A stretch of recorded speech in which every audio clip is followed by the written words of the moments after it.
Hey, everybody. David? Right. It's really great to be here with all y'all tonight.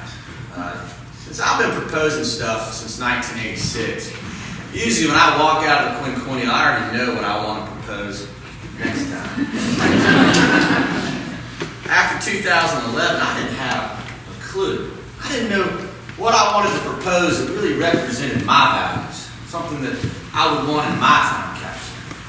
But it's funny how sometimes what you're looking for is just kind of staring at you right in the face. This is a coyote skull. It's the very coyote skull that has sat on my tool shelf for 20-something years. I found it when I was a kid, and we used to play in those woods down by Sycamore Point. I know it's probably hard for some of y'all to even imagine there being woods over by Sycamore since they clear-cut them all. But I never thought of proposing this coyote skull until Thanksgiving. The coyotes got into my trash. Coyotes have become such a nuisance in Beertown. So I called animal control to see what we could do about it. And my buddy over there, he told me that coyotes don't even like people. They'd rather stay away, but we've killed off so much of their habitat that they have to be a nuisance to survive. But that really struck a chord with me. You know, I've been blue collar my entire life.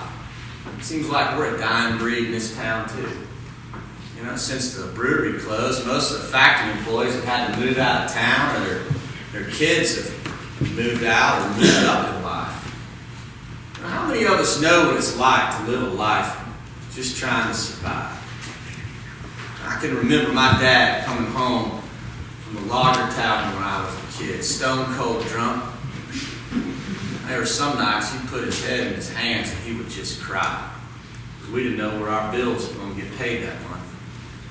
And then he'd start drinking whiskey, get angry, start railing about the system. You know, when you're a kid, it's the volume that scares you.